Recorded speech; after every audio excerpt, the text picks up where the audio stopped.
네, 기도 덕분에 휴가 잘 다녀왔습니다. 한 주 만에 보는데 반갑네요. 네, 반갑습니다. 네. 오늘 예주하소 시리즈가 끝나는 날입니다. 마지막 날인데요. 베드로전서 설교가 끝나는데 예수님이 주신 하늘 소망 이제 마지막 설교하고요. 기도하는 가운데 어떤 메시지 그 다음에 선택을 할까 고민을 하고 있는데 보통 이제 책별로 쭉 나갔는데 몇 주 동안은 치유와 회복의 메시지를 좀 전하고 싶은 마음들이 좀 들었어요. 그래서 앞으로 한 몇 주 동안은 치유와 회복의 메시지를 좀 중심으로 해서 좀 메시지를 전하고요. 그 다음에 다시 이제 어떤 책을 선택할지도 기도하고 그렇게 가려고 합니다. 여러분들이 잘 기도해 주시고요. 그 다음 시리즈가 뭐가 될지 아직 저도 모릅니다. 그래서 여러분들 기도해 주시면 감사하겠습니다. 성경은 우리 믿음을 표현할 때 종종 이 달리기 경주에 표현을 합니다. 성경을 보면 표대를 향해서 달려간다, 뭐 뒤돌아보지 않는다, 뒤돌아보지 마라, 나의 다름질이 헛되지 않게 하려 한다, 뭐 이런 표현들이 많이 나오죠. 그런데 그 믿음의 경주는, 우리가 달리는 믿음의 경주는요, 단거리 경주보다는 마라톤에 가깝습니다. 이 마라톤이 단거리와 다른 점이 뭐냐면, 단거리는 초를 다투는 경기입니다. 0.1초까지 다투잖아요. 그러니까 실수를 용납하지 않습니다. 실수로 한번 넘어지면 끝이에요. 회복할 수 있는 시간이 없습니다. 회복할 기회가 없어요. 한번 달리다가 그냥 넘어져 버리면 그걸로 끝나는 거예요. 그런데 마라톤은 42.19km를 완주하는데 몇 시간 걸리냐면요, 2시간에서 3시간 걸립니다. 이 단거리 경기는 거의 10초 만에 끝나버려요. 그런데 마라톤은 2시간에서 3시간 걸려요. 2014년도에 그 데니스 키메토가 세운 2시간 2분 57초, 이게 최고 기록이에요. 아직까지 그 기록이 안 깨졌는데 이번 올림픽 때 깨질지는 모르겠어요. 근데 이 2시간 빨리 달려야 2시간. 보통 사람들이 달리면 거의 3시간까지 걸리는 게 이 마라톤 경기입니다. 이 긴 시간 동안 수많은 일들이 일어나요. 가장 빨리 달려갔던 선수가요, 나중에는 뒤에 쳐져버리기도 하고요. 처음에는 늦게 출발했던 이 선수가 중간쯤 지나면서 빨리 속도를 내기도 하고요. 실수로 넘어지기도 하고요. 또 넘어졌던 선수가 또 달려가기도 하고요. 이게 마라톤이에요. 그래서 마라톤은 달리다가 실수해도 충분히 만회할 기회가 있습니다. 여러분, 마라톤에서 제일 중요한 게 뭐냐면 실수하지 않는 게 아닙니다. 끝까지 완주하는 게 이게 마라톤에서 제일 중요합니다. 아무리 중간에 빨리 달려도요, 아무리 중간에 기록이 좋아도 완주하지 않으면 아무런 소용이 없는 게 이게 마라톤이에요. 그래서 이렇게 다른 경기들은요, 빨리 하고 끝나버리잖아요. 근데 마라톤 경기는요, 아무리 늦게 와도 마지막 달려오는 사람을 기다려주는 게 이게 마라톤입니다. 그러면서 박수 쳐주잖아요. 3시간 넘게 걸려도 마지막까지 기다렸다가 그 완주한 것 때문에 박수 쳐주는 게 이게 마라톤이에요. 여러분, 우리 믿음도 마라톤하고 굉장히 비슷합니다. 여러분, 지금 현재 우리 모습도 중요하지만요, 우리 믿음의 경주를 끝까지 달려가는 게 이게 우리 믿음에서 굉장히 중요합니다. 지금 현재 모습만 보면요, 잘 달리는 사람들이 있습니다. 인생의 최고 정점을 찍은 사람도 있어요. 지금으로 보면요. 우리 같이 신앙생활을 안 해도 똑같은 페이스로 달리는 게 아닙니다. 어떤 사람은 지금 잘 달려가고 있는 사람이 있고요. 어떤 사람은 지금보다 더 좋을 수 없겠다 이렇게 생각하는 사람도 있어요. 근데 또 어떤 사람은요, 지금 너무 어려워서 이 경기를 포기해야 되겠다라고 생각하고 이 자리에 앉아있는 분도 계실 거예요. 내 인생이 너무 힘들다라는 거예요. 왜 다른 사람은 잘 달려가고 믿음으로 살고 있는데 나만 이렇게 힘드냐 이렇게 생각하는 사람도 있고요. 같이 예배를 드리고 있는데도 불구하고 지금 막 넘어져서 아프기도 하고 후회스럽기도 하고 이 넘어진 자리에서 다시 회복되지 못할 것 같은 그런 심정으로 앉아있는 분들도 계십니다.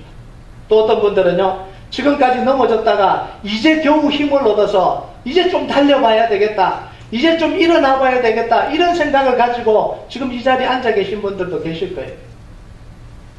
여러분, 중요한 건요, 우리가 아직 결성점을 통과하지 않았다는 게 중요한 거예요. 아직도 결성점으로 나아가고 있는 거예요. 우리에게는요, 넘어질 시간도 있고요, 만회할 시간도 있습니다. 지금 서 있다고 안 넘어진다고 장담할 수 없어요. 뛰어가다가 언젠가 또 넘어질 수도 있어요. 지금 넘어졌다 그래서 또 일어날 수 있는 시간이 있는 거예요. 넘어지고 일어나는 가운데 하나님의 은혜를 체험하고 성숙되고 훈련되는 게 이게 신앙생활입니다. 너는 왜 넘어졌냐? 욕하는 사람 아무도 없잖아요. 너는 왜 제대로 못 달리냐? 그런 사람 없잖아요. 넘어졌는데 일어나면 박수 쳐주고요. 넘어지니까 같이 기도해주고요. 함께 가자고 손 붙잡아주고, 이게 신앙생활이라는 거예요. 여러분, 오늘도요, 넘어진 분들이 다시 일어나는 은혜가 있기를 주님의 이름으로 축복합니다. 여러분, 하나님을, 우리를 향한 관심은요, 실수하지 않는 게 아닙니다. 넘어지지 않는 게 아니에요. 우리 인생길의 믿음의 길을 충분히 달려서 끝까지 완주하는 게 하나님이 가지고 계신 최고의 관심입니다. 그래서 오늘 10절을 보면 하나님이 우리를 향해 관심이 어떤 게 있는지를 정확하게 보여주는 게 오늘 10절이에요. 10절 말씀 다 같이 크게 한번 읽어봅시다. 시작.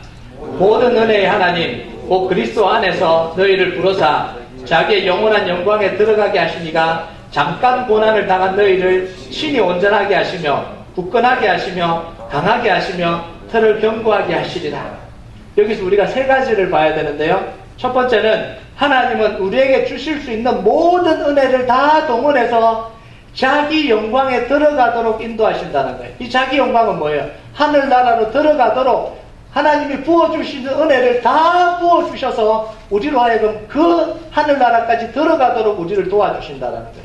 여러분, 여기서 보면요, 우리를 부르시는 분도 하나님이시고요, 들어가게 하시는 분도 하나님이라는 거예요. 두 번째는 뭐냐면 하나님의 인도를 받는 과정에서 반드시 우리는 고난을 당하게 되는데 그 고난은 영원한 고난이 아니라 잠깐 있는 고난이라는 거예요. 이 세 번째는 뭐냐면 하나님 우리가 고난 당할 때 그냥 내버려 두지 아니하시고 하나님의 능력으로 우리를 도우신다, 이렇게 이야기합니다. 그런데 정말 감동이 되는 건요, 저는 이 말씀을 읽다가 감동이 됐어요. 왜냐하면 하나님이 우리를 도우시는데 어떻게 도우시냐면 온전하게 하시고 굳게 하시고 강하게 하시고 털을 견고하게 하시고, 저는 이 부분을 읽는데 하나님의 마음이 느껴지는 거예요. 그냥 시험 당할 때 하나님이 도우신다 이렇게 끝내버릴 수도 있는데 뭐라고 네 가지로 표현하는 거예요. 온전하게 해주신다, 굳게 하신다, 털을 견고하게 해주신다, 강하게 해주신다. 성경을 읽다가 이런 부분을 한 번도 발견한 적이 없어요. 그냥 하나님이 도우신다, 함께 하신다. 그런데 하나님이 그 한마디로 부족했어요. 온전하게 하시겠다, 굳건하게 해주시겠다, 강하게 해주시겠다, 털을 견고하게 해주시겠다는, 이게 우리에게 무슨 메시지예요? 내가 너와 함께 하겠다는 거예요. 절대 포기하지 말라는 거예요.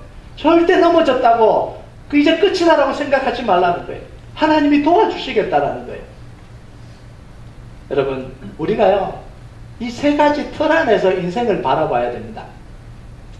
우리는요, 인생을 바라보는 틀이 있는데 이 인생을 바라보는 틀이 잘못되면 인생을 다 망칩니다. 어떤 사람은 운명에다가 자기 인생을 맡겨놓고 살아가요. 이것도 운명대로 살아야 된다, 이렇게 이야기를 합니다. 어떤 사람은 자기에게는 불행한 일만 일어난다는 그런 관점을 가지고 늘 이런 생각으로 인생을 살아가니까 늘 불행한 일만 생기는 거예요. 어떤 사람은 나는 늘 사기당하는 사람만 만난다는 거예요. 그러니까 만나면 의심부터 하는 거예요. 저 사람이 나에게 사기치지 않을까, 이런 생각부터 하는 거예요. 그러니까 이 마음이 평안하지가 않는 거예요. 만날 때마다 자기가 가지고 있는 인생관을 그 사람에게 투영하고 만나는 사람마다 투영하고 일어나는 사건에 투영을 하니까 이게 인생이 제대로 되지를 않는 거예요. 여러분, 우리는요, 이 세 가지, 하나님이 보여주신 이 세 가지 틀 안에서 우리 인생을 바라봐야 되는데요, 이 세 가지 틀 안에서 우리 인생을 바라보면 우리 인생은요, 우리가 개척해 나가고 만들어가는 게 아니라 하나님의 인도를 따라가는 게 이게 인생이더라고요. 여러분, 출애굽 여정을 보면요, 길을 만들고 인도하시는 분은 하나님입니다. 이스라엘 백성들이 광야를 개척해서 나간 게 아니더라고요. 하나님이 인도하시고 보호하시고 이끌어 가시는 걸 그냥 따라가는 게 이게 이스라엘 백성들의 이 믿음의 여정입니다. 하나님이 이스라엘 백성들을 보호하시고 인도하신다는 이 상징인 구름 기둥과 불 기둥을 잘 따라가는 게 이게 이스라엘 백성들의 믿음의 삶이더라고요. 여러분, 요셉을 봐도 그렇고 다윗을 봐도 그렇고 아브라함을 봐도 그렇고요, 이 사무엘을 봐도 그렇고, 저는 처음에 이게 개척자라고 생각했습니다. 이 아브라함도 이게 개척자고요, 다윗도 자기 인생을 개척해 나가고, 요셉도 이 노예로 팔려서 이 이 험한 땅에 가서요, 이집트로 가서 살 길이 얼마나 막막합니까? 거기서 개척을 해나간다, 이렇게 생각을 했습니다. 그런데 자세히 보니까 그게 아니에요. 하나님의 인도를 따라가더라고요. 개척인 것 같은데 개척이 아니에요. 하나님의 인도하심을 그대로 따라가는. 요셉을 이집트로 팔아버리신 분도 하나님입니다. 아브라함을 가나안 땅으로 부르신 분도 하나님이시고, 그 길을 걸어가게 하시는 분도 하나님입니다. 여러분, 그 인도만 잘 따라가면 우리는 하나님의 보호 속에 있을 수 있는 거예요. 이스라엘 백성들이요, 험한 광야를 걸어가는데, 정말 물이 없는 광야를 걸어가고요, 먹을 게 없는 광야를 걸어가는데, 빈들을 걸어가는데, 구름 기둥과 불 기둥 안에만 잘 보호받고 있으니까 하나님이 40년 동안 이스라엘 백성들이 모든 걸 다 충족시켜 주시잖아요. 여러분, 우리가 하나님의 보호하심 아래 있다는 건요, 정말 중요한 거예요. 여러분, 여러분의 인생이요, 여러분 혼자 개척해가는 인생이 아니라 정말 하나님의 보호하심 아래 되어지는 인생이 되길 주님의 이름으로 축복합니다. 이 하나님의 보호받는 인생이라는 게 뭐냐면요, 정확하게 표현한 말씀이 여기 나와요. 사무엘상 25장 29절에. 이 하나님의 보호하심이 도대체 뭐냐? 이걸 이제 우리가 봐야 되는데요. 우리 같이 한번 읽어볼까요? 시작. 사람이 일어나서 내 주를 쫓아 내 주의 생명을 찾을지라도 내 주의 생명은 내 주의 하나님 여호와와 함께 생명싸개 속에 쌓였을 것이요, 내 주의 원수들의 생명은 물매로 던지던 여호와께서 그것을 던지시리이다. 이게 언제 누구가 누구에게 한 이야기냐면요, 다윗이 말이 잘 안 나네. 한 주 쉬었더만 이게 말이 잘 안 되면. 사울왕에게 쫓겨서요, 죽음의 문턱을 왔다 갔다 넘어갈 때 누가 했냐면 이 나발의 아내였던 아비가일이요, 이 다윗에게 한 말이에요. 나중에 이제 나발이 죽고 아비가일이 다윗의 아내가 되지만, 이 생명의 생사를 오락가락하고 언제 이 사울왕에게 쫓겨서 죽을지 모르는 이 상황에서 한 여인이 이 다윗 왕에게요, 이 이야기를 하는 거예요. 당신의 생명은 하나님의 생명 싸개 속에 쌓여 있습니다. 이 생명 싸개가 뭐예요? 보자기로 아예 이 생명을, 다윗 생명을 아예 쌓아놨다는 거예요. 그러니까 아무리 사울왕이 죽이려고 그래도, 군대가 와서 죽이려고 그러고 턱 앞에까지 공격을 해도 하나님이 허락하지 않는 한 당신은 죽지 않습니다, 이런 이야기입니다. 여러분, 그 혼란 속에 있던 이 사람이, 이 다윗이요, 그 여인의 말에 얼마나 위로를 받았겠습니까? 하나님 말씀처럼 안 들렸겠어요? 저는 이 말씀을 보면서 하나님이 이 여인을 통해서 다윗을 위로하셨다라고 생각을 합니다. 여러분, 오늘도요, 이 메시지를 통해서 여러분이 하나님의 위로를 받는 하루가 되길 주님의 이름으로 축복합니다.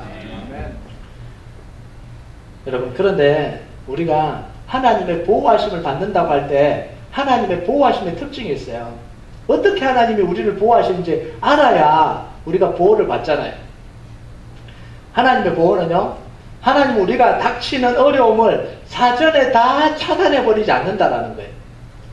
여러분, 하나님이 홍해를 미리 갈라놓을 수도 있어요. 이스라엘 백성들이 도착하기 전에 홍해를 미리 갈라놓고 이집트 군대가 따라오기 전에 먼저 지나가게 하실 수도 있습니다. 아니, 아예 그냥 홍해를 말려버릴 수도 있어요. 그런데 하나님은 홍해를 앞에 가로막고 이집트 군대를 뒤에 따르게 하면서 이 위험한 상황, 죽도록 위험한 상황을 맞닥뜨리게 하시는 분이 하나님이에요.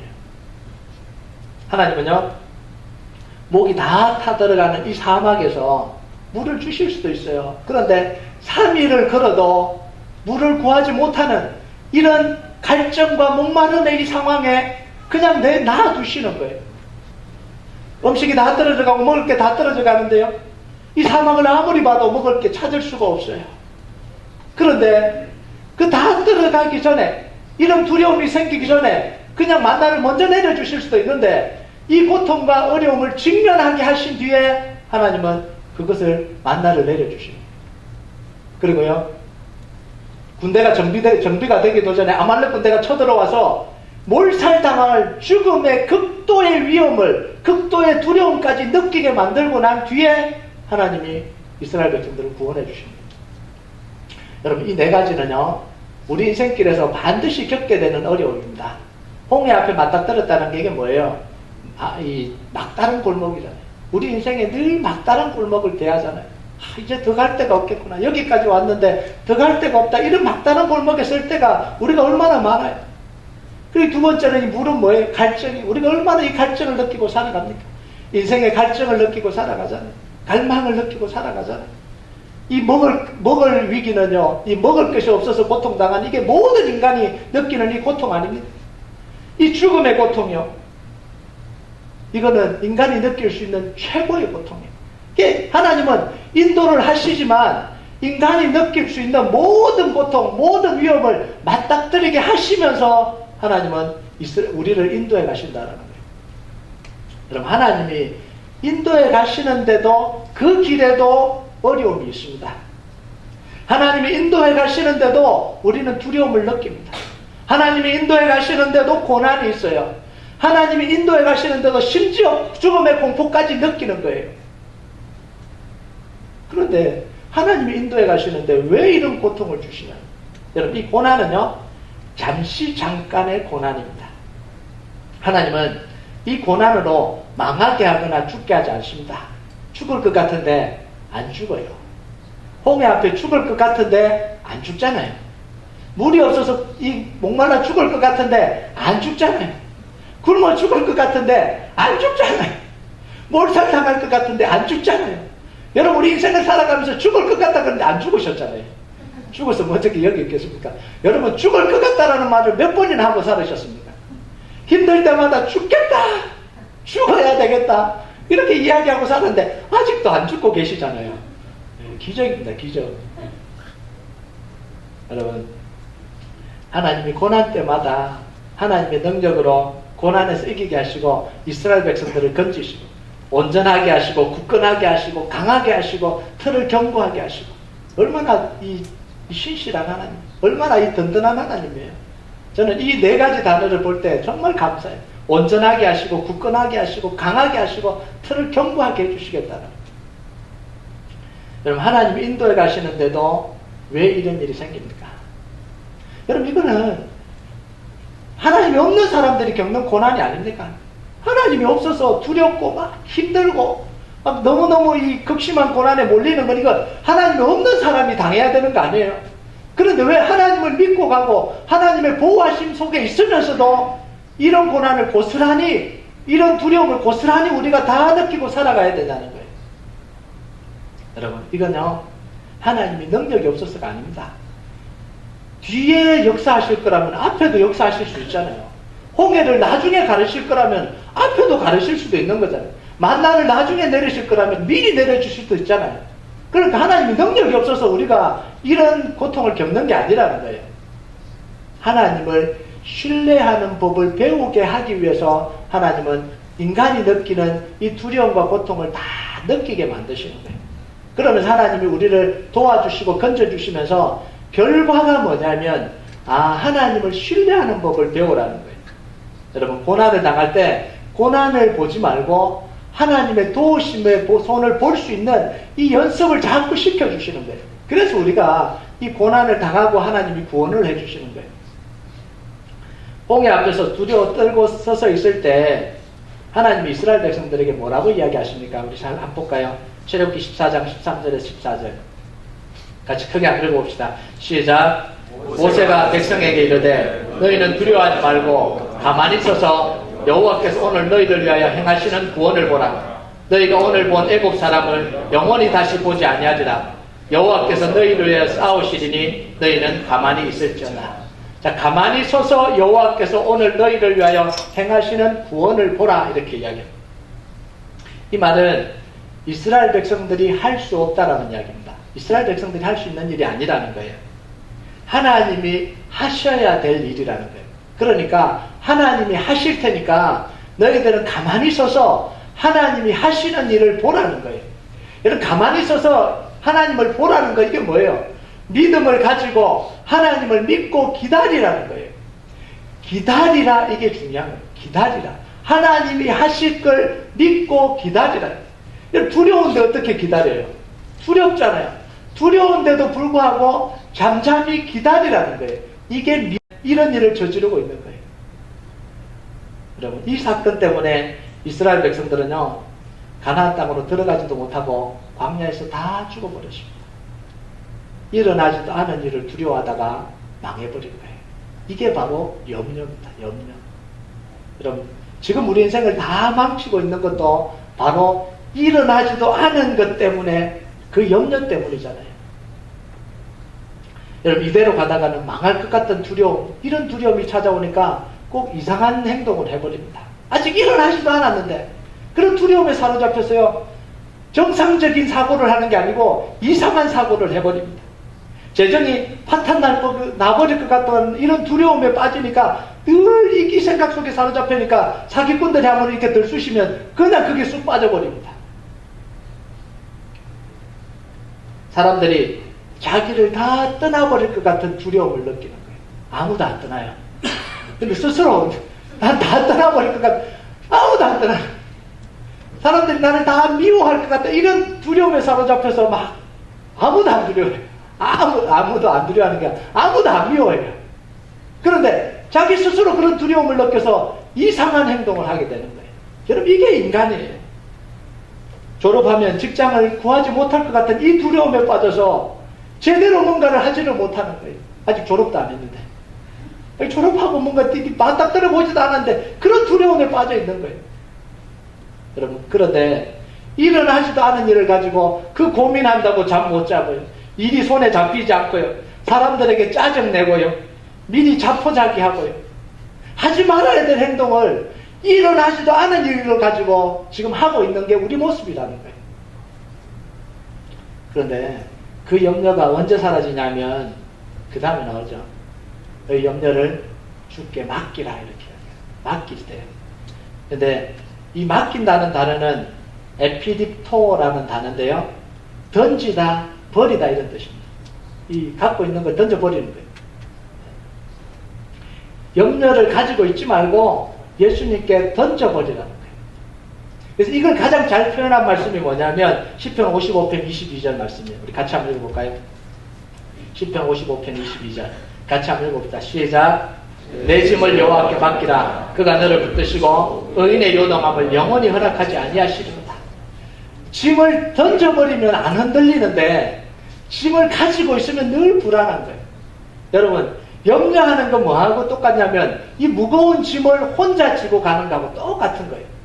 여러분, 한번 생각을 해보세요. 무거운 짐을 이 더운 날씨에, 100도가 넘는 더운 날씨에 혼자 지고 간다고 생각해 보세요. 옆에 사람들은 다 그냥 걸어가는데 자기 혼자만 한 30kg, 40kg 되는 짐을 지고 간다고 생각해 보세요. 얼마나 힘들겠어요? 얼마나 짜증 나겠습니까? 얼마나 불평이 나오겠어요? 여러분, 그것을 예수님께 던져버리면 되는데 안 던지면서 힘들어하는 거예요. 옆에서 좀 내려놔라 그러는데 안 땀을 뻘뻘 흘리면서 안 내려놓으면서 힘들어하는 거예요. 그러면서 안 내려놓으면서 짜증 부리는 거예요. 이게 우리 모습이라는 거예요. 내려놓으면 되는데 예수님도 뭐라 그러냐면 수고하고 무거운 짐진 자들아 다 내게로 오라. 내가 너희를 쉬게 하리라. 이렇게 옆에서 계속 내려놔라 그러는데도 안 내려놓는 거예요. 안 내려놓는 거예요. 여러분, 내려놔라 그러는데도 안 내려놓는 이유가 뭘까요? 염려하지 말라 그러는데도 그 염려하는 이유가 뭘까요? 정말 중요한 이유가 있습니다. 그게 뭐냐면요, 우리 인생의 주인이 예수님이 아니라 나라는 거예요. 끝까지 고집 부리는 거예요. 끝까지. 예수님께 내려놔야 되는데 예수님께 맡겨놓고 불안하다는 거예요. 내가 책임져야 되겠다는 거예요. 내가 결정해야 되겠다는 거예요. 내 인생을 예수님께 맡겨놨다가 졸업 못하게 하면 어떡하시려고 그래요. 직장 못 잡으면 어떡하려고 그러냐, 이런 생각이 드는 거예요. 못 내려놓는 거예요. 그런데요, 자신의 인생이 정말 주인이 정말 주님이라고 생각하는 사람은요, 예수님께 다 던져놓고 평안하게 살아갑니다. 여러분, 남의 문제는 힘들지 않잖아요. 그죠? 아무리 큰 문제도요, 그게 남의 문제면 평안합니다. 근데 아무리 작은 문제도 내 문제면 안달을 내요. 이게 사람이에요. 그래서 보면 다른 사람의 암보다 내 감기가 더 아프다 이런 거잖아요. 그죠? 네, 그 말이 있잖아요. 내가 감기 걸린 게 다른 사람 안 걸린 것보다 더 아픈 거예요. 다른 사람이 발목이 부러진 것보다요, 내 손가락에 조금 이렇게 된 게 더 아픈 거예요. 다른 사람이 허리가 부러져서 누워있다 그래도요, 그냥 아이고 안 되겠네 안 됐네 이러고 말지, 그걸 가지고요 아파 죽겠다 힘들다 일주일 동안 그러지 않아요. 그런데요 자기 손가락이 요만큼 되면요 옆에 사람이 자기 안 챙겨준다고 내가 아픈데도 왜 이렇게 안 하냐고 그렇게 하는 게 우리 이 사람이잖아요. 내 문제니까 그런 거예요. 내 문제니까. 그래서 하나님이 뭐라 그러시냐면요, 문제를 던져버리라는 거예요. 네 문제 아니라는 거예요. 내가 갖고 있는 건데 내 문제 아니라는 거예요. 그래서 하나님이 우리에게 신앙생활하는 방법을 두 가지를 허락하셨는데요. 하나는 뭐냐면 문제는 내 거 아니라고 던져버리고요, 죄는 내 죄라고 자복하라. 이게 신앙생활을 잘하는 두 가지 방법입니다. 문제가 생길 때마다 이건 내 문제가 아니라고 자꾸 던져버리세요. 내 일이 아니라고 자꾸 던져버리세요. 그런데 죄에 대해서는요, 이거는 내 죄다라고 자복해야 됩니다. 절대 던지면 안 돼요. 근데 우리는 거꾸로 하잖아요. 염려는 다 내가 가지고 있고 죄 지은 건 다 다른 사람에게 던져버리잖아요. 그러니까 이 신앙생활이 안 되는 거예요. 여러분, 작년에 우리 교회가 어려움을 겪고요, 재정이 이 마이너스로 적자로 돌아섰을 때 두려움이 찾아오고 염려할 상황이 찾아왔습니다. 정말 염려할 상황이었습니다. 그런데 담임 목사였던 저는 두 다리를 쭉 뻗고 잘 잤습니다. 죄송합니다. 담임 목사가 두 다리를 뻗고 다 잘 잤어요. 단 하루도 불면증 때문에 설쳐본 적이 없습니다. 1년 내내 밥 한 끼도 걱정 때문에 못 먹어본 적이 없어요. 오히려 잘 먹어 살이 쪄버렸습니다. 여러분, 일이 안 잡혀서요 하루를 그냥 하게 보낸 적도 없어요. 왜냐하면 큰나무교회 주인이 제가 아니라 하나님이라는 걸 너무 잘 알거든요. 제가 아니에요. 여러분도 아니고 저도 아니에요. 그렇다고 이제부터 손님처럼 살아야지 그렇게 생각하지 마시고, 큰나무교회 주인은요 저도 아니고 여러분도 아니에요. 하나님이에요. 무거운 짐을 가지고 제가 안 가지고 있어요. 제가 가지려면 그 무거운 짐이 얼마나 무겁겠어요. 매일 그 짐이 저를 어깨를 안 누르겠어요. 전 그러니까 그때마다 던져버렸습니다. 새벽기도 가서 맨날 던져버렸습니다. 뭐라고 기도했냐면, 하나님이 주인이시니까 하나님이 지키시라 그랬습니다. 하나님, 이게 내 문제 아니잖아요. 하나님 문제니까, 하나님 교회니까 하나님이 지키시라고 던져버렸습니다. 좀 힘들만 하면 던져버렸습니다. 그러니까 편하더라고요. 좀 두려움이 찾아오려면 던져버렸습니다. 저는요, 하나님이 주인인 이 교회를 하나님이 안 지키는데 인간이 목사가 지키면 무슨 소용이 있냐는 거예요. 저는 앞으로도 그렇게 살 거고 지금까지 그렇게 살아왔습니다. 하나님의 교회를 하나님이 안 지키고 있는데 목사가 밤새면서 지킨들 그게 지켜지겠냐는 거예요. 절대 안 지켜집니다. 그 목회는 안 하는 게 좋아요. 그 교회는 안 하는 게 좋습니다. 하나님이 안 지키는데 사람이 지킨다고 그 교회가 되겠냐는 거예요. 그러니까 속이 편하잖아요. 그러니까 다 던져버린 거예요. 그러니까 하나님이 하나님의 교회니까 하나님이 지키시니까 우리를 이 좋은 곳으로 인도해 주셨잖아요. 이게 하나님의 원리예요. 저는 한 게 하나도 없더라고요. 지나고 나니까 하나님이 한 게 하나도 없어요. 하나님 앞에 기도하다가 말씀 듣고 하나님이 가보라 그러면 가보고 만나보라고 만나보고 하라 그러면 하니까 하나님이 다 이루신 거예요. 돈이 있는 것도 아니고 아무것도 없는데 하나님이 다 하라 그러니까 하나님이 다 이루어버리셨잖아요. 지금까지 하나님이 그렇게 인도해 주셨잖아요. 여러분, 제가 하나도 두렵지 않고 염려가 안 된다면 그건 거짓말이잖아요. 사실은 제가 편하게 이야기하지만 그건 거짓말이잖아요. 그런데요, 두렵고 염려가 생길 때마다 그걸 하나님께 던져버렸습니다. 왜냐하면 내 문제 아니라고 생각했기 때문에. 하나님, 그거 제 문제 아니에요. 하나님 거예요. 계속해서 던져버렸습니다. 여러분, 두려움이 약하게 찾아올 때는 기도하면서 약하게 던졌고요, 두려움이 강하게 찾아올 때는 기도하면서 강하게 던져버렸습니다. 그러니까 새벽 기도만 끝나면 저는 룰루랄라 했어요.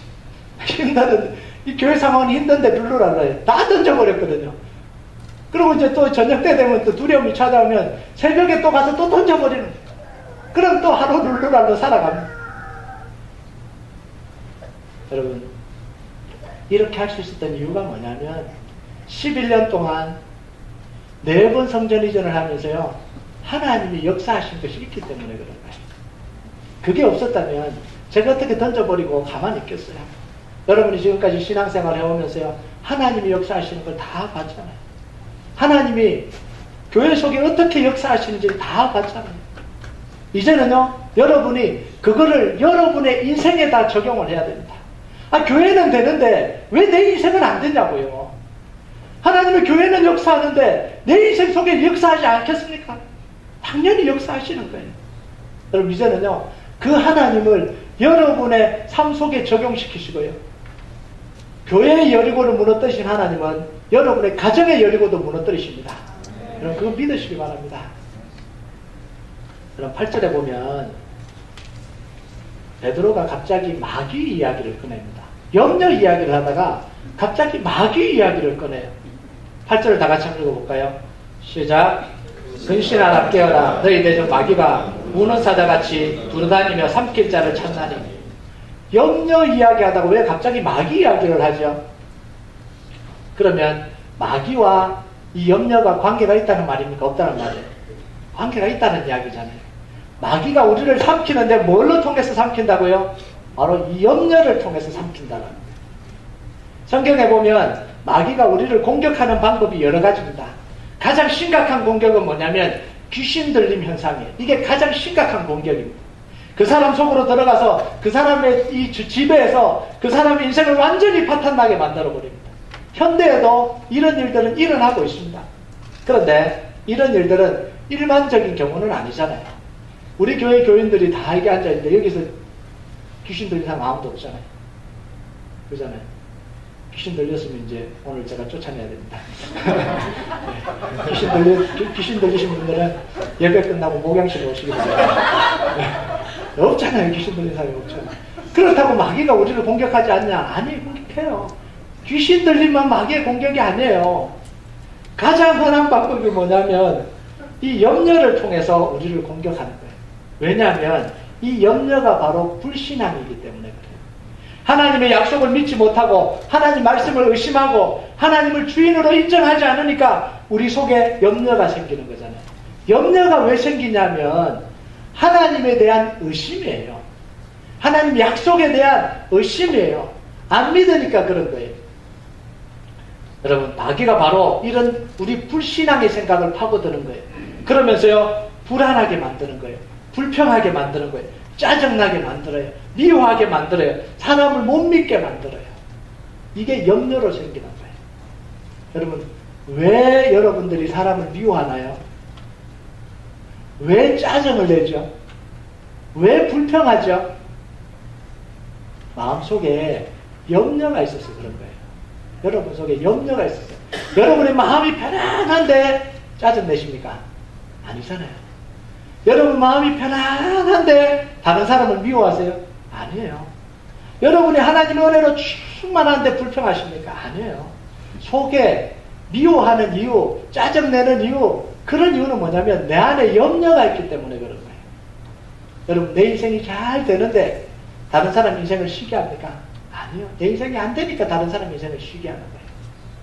그러니까 이 염려가요, 이 다양한 형태로 나타나는 거예요. 불평하고 짜증나고 미워하고 사람을 믿지 못하고, 이게 다 내 안에 이 불안과 염려가 지금 자리 잡고 있어서 그런 거예요. 여러분, 이런 마귀를 이기는 방법이 뭐냐면 마귀를 대적하는 거예요. 그래서 9절을 같이 한번 읽어볼까요? 9절 같이 한번 읽어봅시다. 시작. 너희는 믿음을 굳건하게 하여 그를 대적하라. 이는 세상에 있는 너희 형제들도 동일한 고난을 당하는 줄 알미라. 이 마귀를 대적하는 방법이 뭐예요? 믿음을 굳게 하여 그를 대적하라고 이야기합니다. 이 마귀를 대적하는 방법은 예수의 이름으로 쫓아내는 방법이 있어요. 그죠? 마귀 들린 거는, 귀신 들린 거는 그렇게 해서 쫓아내야 됩니다. 그런데 우리가 이 마귀를 대적하는, 오늘 말씀에 마귀를 대적하는 방법은 뭐냐면 믿음을 굳게 해서 마귀를 대적하라는 거예요. 그럼 믿음을 굳게 하는 게 뭐죠? 약속의 말씀을 굳게 붙드는 거예요. 이게 믿음을 굳게 하는 겁니다. 믿음을 굳게 하는 건 찬양을 뜨겁게 하는 게 아니에요. 물론 그것도 이제 우리에게 믿음을 이게 굳건하게 할 수 있는 방법이 돼요. 예배하면 뜨겁게 드렸다 그래서 그게 믿음이 굳세지는 게 아닙니다.